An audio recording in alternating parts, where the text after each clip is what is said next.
more. It's your girl, Elle. And Coach Charletta. So tonight we're going to be talking about finding the strength to let go when enough is enough. Okay. For me, this topic is a little close to home. Lately I've been really learning what that is to understand, when enough is enough and how to let go, especially when you really care for that person. So, let's get into it. All right. So what you got? So, my first question for you is, what are the key signs that indicate it is time to let go of a relationship, job, or situation that no longer serves you? Well, for me, I will give an example, guys. I prefer to give personal examples and bring it home when I'm answering a question. So I'll give one prime example when enough was enough for me. I had been teaching more than 10 years. And what happened was every day I would get to work, I would literally get sick. And I finally told my primary doctor about it, and he asked me, was I dealing with anxiety? And I was like, no, but the kids, I love the kids. I love going to work. So I kept having my symptoms of being sick whenever I went to work, but I wasn't ready to say walk away from teaching because at that point, I didn't want to figure out what was going to be my next job. Teaching was easy. I worked so many months and I was off so many months and I had the holidays off and life was beautiful. And so trying to discover something else at that point and period in my life, I did not want to. Now, as far as relationship, when enough is enough. Yeah, that's a lot to talk about. That's a lot to unpack. How do you know enough is enough when to let go? For some, at first, we don't know when to let go. Especially if you're accustomed to seeing toxic relationships. So when you see it in your own life, it's kind of like the norm for you. And so you kind of go through the process of it. But when I knew in my last relationship before I met my husband, I was engaged and had been engaged for a while. And I knew I would always have this conversation with the person about, birds of a feather flock together. Cheating is not cool. And I would just have these conversations, not paying attention to what was going on. And what happened was one day he got caught in the middle of his stuff. But what was the final determination for me to walk away was the fact that whatever he said, I walked away. And I had made up in my mind I was going to leave the relationship. But he said something, and I don't know when I turned around, and I don't know when I swung. Only thing I heard was people screaming, saying, no, no, no. And when I came to myself, I had hit them. And I did it in front of my daughter. Not me, guys. I have an older sister. It's my oldest daughter. And for me, it was, this is a girl. I don't want her to think this is okay when she gets older in relationships. And I don't want her to repeat the same pattern. So that, when it's toxic and you start acting out of character, because I would have never swung on a person, I was quick to walk away. So when I stepped out of my box, that was my point to say, I'm done with it. Although the mom was like, no, you shouldn't. And people just trying to break out. No. This ain't the first time I caught you cheating. And if I've caught you more than once, if I say I do, you're going to continue the same pattern. Mm-hmm. And I wasn't willing to continue to live my life and have my child think that that was okay to do that. Mm. So that was that would be my answer to that. But I would question you. How would you answer the same question? For me, the signs for me to let go of something is when I have more dread in my heart than joy in a situation. Like, you know, with work, like with the job per se, like, dad, Baba always told me that, you know, the moment that you get to work and you're about to, like, you're crying, it's time to go. Because they're not paying you enough for your mental to be completely destroyed.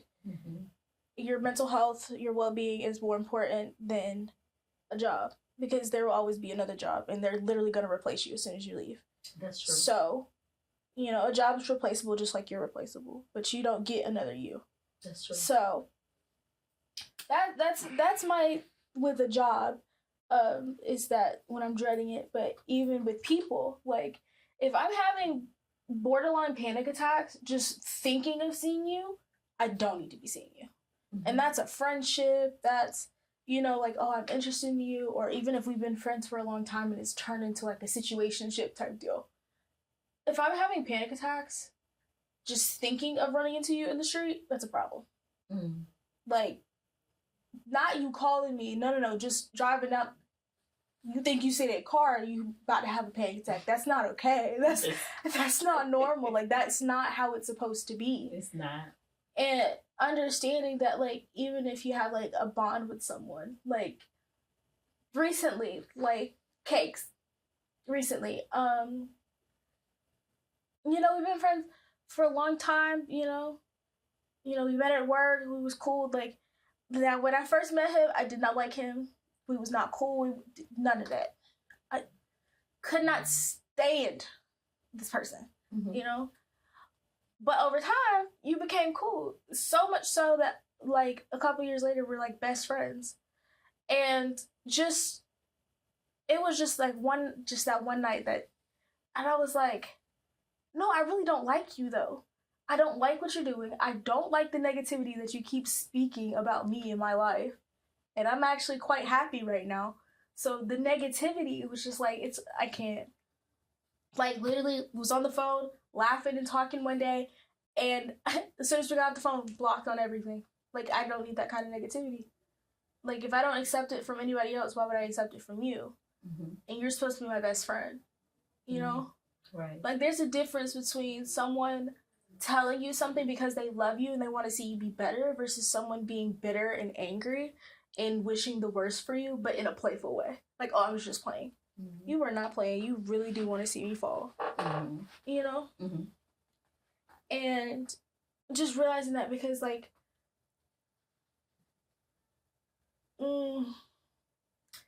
Sunshine, we gonna call her Sunshine. She is the polar opposite. Like, that's my girl. But we've had our ups, we've had our downs, like, we've had our fallouts and, you know, going at it, but, like, and we knew when to call it quits, to be like, hey, listen, we need a break from each other. You know? Like, you my dog, you know, you called me, whatever. But we need a break. This is toxic right now. We're in two different places. It's not gonna work. But we had the maturity to say that because we actually wanted the best for each other versus someone that's like, no, I'm a fake the fuck. You know what I mean? So that's just how I handle it, and like how I'm starting to learn to look for the signs of like somebody being negative just because they can, and somebody who's like, no, babes, let me point this out because I want to see you be better. You know, because there's a difference in that. It is. And becoming more comfortable with people pointing out like, hey girl, I know you say you're growing, but you stuck right here. Like, let me point this out for you. This is your pattern. And what you do with that is on you, but here's your pattern. You know what I mean? Constructive criticism. Yeah. Okay. So that's how I handle it. That was good. A good perspective. And it's good to see that you're growing in that area at such a young age in your life. Whereas for some people, they don't ever get to this space. But I will ask you this. How can you differentiate between giving up too soon and when it's truly time to let go? Oh. Mm-hmm. Okay, read it one more time. How can you differentiate between giving up too soon and when it's truly time to let go? Seasons. Everything has seasons. Mm-hmm. So I say everybody has, personally, in my personal life, are we talking about like friendships or are we talking like relationship stuff? We're talking across the board. Oh, across the board? Okay. Across the board. You break it down to what hit home for you. Okay, so I'm going to talk about a situationship. This person, you know, it was too long. It lasted a little too long. And I say that because everything has seasons and cycles. So if you notice, everything has a pattern, basically. Is looking for those patterns. And when to cut it off is based off of the pattern. Because everybody's different, you know? Like, I've cut people off too soon because I didn't give them... I saw one red flag that resembled this other person, and it was like, that's enough. Like, you ain't got to show me no more. But not... And then having, like, somebody being like, no, but they're not like that for real. That's just... You triggered them, that's all. That's just a trigger response. Mm-hmm. And being like, I didn't think of it that way, you know? Mm-hmm. Because I feel like sometimes, for me at least, I'll see one bad thing and just automatically assume there's 100 more, when that really could be their one red flag and all the other flags are green, mm-hmm. you know? And not just saying that the flags are either red or green, because some flags are yellow, which means, hey, slow down, you know, get to know them in this area and understand why they react that way, instead of just automatically assuming, like, oh no, this is just their personality. You know what I mean? And again, letting people have their seasons, because, you know, I feel like you need to see people when they're happy, when they're sad, when they're experiencing loss, or, you know, when they're like having a really good moment in life, you know, mm-hmm. or even when they're having a really low moment, like seeing people in their seasons. And seasons don't necessarily have to be the 4 seasons, because life moves so fast. And like I always say, I have a saying that a lot can happen in a week. Mm-hmm. You could be up one day and extremely low the next day, and then you're midway, and then you're like, okay, I'm figuring this out, mm-hmm. and then you're a completely different person by the next week. So seeing people through their seasons and how they handle situations is how I've learned to determine when to let go, and not just hold on for the thought of what could be. When it comes to determining when to let go, is there a point in time that you ever seek God? Did you ever ask him, what do you do with this person, with this situation, with this job? Is there ever a point in time when you seek his face as to what to do and when to do? Because I'm a firm believer of, once we've experienced a thing, we recognize the same spirit of another person mm-hmm. when we encounter it. And so that's the inner intuition that God has given us through the Holy Spirit to know, be like, I know who this is right here. This ain't it. So do you talk to God? Do you rely on the Holy Spirit? Do you ask the Holy Spirit, you know, when you start to see things, am I seeing what I'm seeing, Lord? You know, do you have those types of conversations that occur? Yes. I typically have those conversations first, like, okay, God, you know, I think I could vibe with this person, or, you know, I think we could be friends. But God, just, you know, show me what I need to see on the front end, so I'm not too far in mm-hmm. when it hits the fan. Mm-hmm. So that is definitely something that I do. Like, it's definitely like one of the first things mm-hmm. for me, because I have been through so much, and especially like dealing with people, like just friendships and, you know, relationships, and, you know, talking to different people and experiencing different things, is just understanding, like, no, am I seeing what I'm seeing?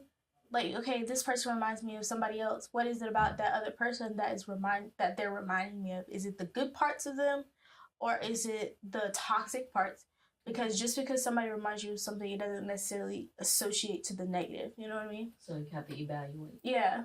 and like see like, okay, if I'm automatically seeing the negative, is this because I'm not healed in this area and I haven't moved past the issue, like actually walked through the issue, or have I stuffed it to the side? So that's something that I have to evaluate in situations like that.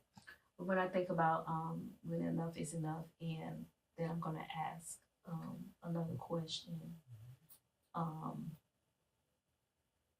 When I think about enough is enough, I think about, hey, how is this affecting my mental health? And we've kind of talked about the mental health part, and we want to know how it impacts us. And I feel like now where I am in life on my healing journey, when it's impacting my mental health, I make a decision, and I'm a firm believer. I don't care. You could be my cousin, my auntie, whoever. But if you're impacting me mentally with your negativity, and I'm just at a point of really, I don't have to have this. I mean, you may be family. I love you dearly, but we don't have to be in each other's space like this. That I don't mind cutting people off. And learning not to let people or family make you feel bad when this is for your peace. This is for your mental health, that you don't let them put you in a box. Yeah. Because people will put you in a box, and being able to set boundaries for yourself, healthy boundaries, when you're making those decisions that, hey, enough is enough. And when I think about this topic and even talking about it, so often, especially in families, we've seen the negative, toxic behaviors, but we've looked the other way. Oh, that's just who they are. That's just who they are. This is just the way the family has done this. But if the family is going to heal and move to a healthy place and create a different legacy, we're going to have to address these things. And in talking to someone the other day, and they were sharing, we have to get to a place of acceptance. And then get into the place of acceptance. If they are not willing to change and heal for the better, and they're just going to keep doing what they're doing, and it's impacting your mental health, okay, I accept this is your decision, but I also accept that I'm going to choose my peace. So like you said, you don't have a problem. Block game is real strong. Okay, sweetheart, I'm just going to have to let it go. And I've learned to do that for myself, even with, family. I've had one family member be like, let's have a conversation, come over, let's talk over a meal, and let's do this and let's do that. And I'm like, we could do this, but this right here, I'm not dealing with. So if you want to do this meal and we conversate, fine. But this other stuff, it's not a topic of it's not a topic of discussion. It is what it is. And so I've learned to be able to stand strong and stand firm, as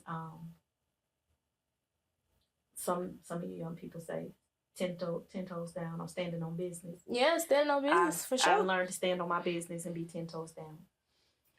So with that said, do you have another question? Because I have more questions.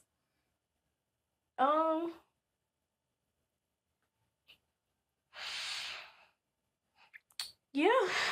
What steps can you take to rebuild your life and find a new purpose after letting go of something significant? Ooh. Okay, so it's taking those steps. All right. Well, first of all, you have to embrace where you are. I know for me, again, y'all, because I could talk about me. If I can't talk about nobody else, I could talk about me. One of the things I experienced was when I was hurt on my job, and I could no longer do life the way that I was accustomed to doing life. I went through a period that I didn't recognize as depression and sadness. So when I couldn't do life the way that I knew to do life, I just stayed busy, because busy was what I did. But then I had to take the time to find out what I was avoiding and how I really felt about it. And so, excuse me, it took me going through moments of reflection. Like, what do I like in life now? What do I want to do? What skills do I take to the next step? How do I apply it with where I want to go? So I had to sit down and sort out all of that. And then, and like we talked earlier about finding what you like, finding your joy, finding your passion. And I had to find it. And one of the things that I struggled with letting go was teaching. Although being around kids would trigger me after being hurt on the job, I still love kids. But accepting the space of I can teach, but I don't have to teach kids. I can teach in another way. And finding that balance and rediscovering myself was what it took. It takes time with you being honest with you, reflecting, evaluating, adjusting, and then determining what's going to be the next best step for you and for your family. That's what I did. But I think we should take a break. What do you think? I think we should take a break, but the fact that you said take a break, it sparked the Hamilton song in my head, so thank you for that. All right, guys. So we're going to take a quick break. You see our sidebar conversation. We're going to take a quick break, and we'll be right back. Welcome back, guys. So we have been getting into some really good conversation about letting go. I have a quick quote. Like our conversation sparked, I've been getting really into Formula One as part of my finding what I like and what I don't like. I have discovered I love the world of motorsports. It is very fast moving, but it's the drivers that make it so interesting. And one of the drivers, he has a quote from one of his interviews. And he said, enjoy the butterflies, enjoy being naive, enjoy the nerves, the pressure. If you kind of want to stand on the top from day one, then there's nothing else to look forward to. Enjoy, y'all, he's English is not his first language, so the quote is kind of messed up, okay? Enjoy kind of the process of making a name for yourself and meeting some great people along the way. There's a lot of worldly people in this place who you can laugh with, learn from, enjoy some moments with. So embrace the good ones. Stay focused. Don't be too far off your path. Just keep trying to build and grow and learn from yourself, but don't forget what got you here. And yeah, bring friends along, bring family along. They might be something to kind of take the weight off of your shoulders. They're also people to enjoy the moment with, to celebrate with. So don't be afraid to surround yourself with people that you care about and love. And they're also excited to be on this journey. I like that. It made me think while you were reading, letting go when enough is enough. But what happens when we're the one that we need to let go of old ways and old mindsets and things that we've been doing in our everyday life that's not healthy and not good for us, and coming to terms with this isn't where I want to be. And finding the courage and the strength to let go, which leads into the question that I have. And the question says, how can you overcome the fear of the unknown when contemplating a major life change? And that kind of goes along with the thought I was just having, because when you're shifting to the unknown, it's very much so uncomfortable. And you want to be able to trust the process and move forward. And so I think about even when we made the decision to do this show, that was totally stepping out into the unknown. One, either one of us is not like a social media person or out front person, but well, you kind of are. you know, like you've done modeling, you've done I'm an ambivert. I be outside Yeah. sometimes, and I did everything else on the She's house. socially antisocial, y'all, and so am I. But stepping into the world of creating a TV show and sharing, quite often, sometimes transparent places in our lives, but sharing information to help change other people's lives. This was a scary thing to step out into because I had no clue of what I was doing, but I am grateful that God surrounded us with good people, like our staff, our people that's behind the scene recording us, the people that's helping us promote our show. Like, I had to step out of my place of comfort until the unknown. And stepping into the unknown, now I see that we're impacting other people's lives. Like the messages that I get and the things that people share, like it warms my heart because that's our desire. We want to see families heal. We want to see families whole. We want to see families become the best version of themselves. And I'm going to lead back into, if you are the person that's holding yourself in a place, let you go. If it's not a healthy place, let you go. Give yourself grace. Give yourself space. And I know healing is not comfortable, but it's going to be worth it. Find you a therapist. Find you a coach. Find you that person that's going to be honest with you. They're not going to sugarcoat it. They're going to push you to be the best version of yourself. Find that person and talk with them. And become that person that God created you to be. Fulfill your purpose in life. And with that, I'm going to get ready to close out because our time is almost up. But I've enjoyed that time. Do you have any last minute thing you want to share as we're closing out? My last thing I'm going to say is, so often we always say, but what if I fall? And there's a quote that says, but what if I fall? And then it says, but darling, what if you fly? Mm-hmm. So always take the time to think about, but what if I fly? Mm-hmm. Focus more on the what if I succeed. Because if you focus on the what if I fail, that's exactly what's going to happen. Yes. So focus more on flying. Use your wings. You got them for a reason.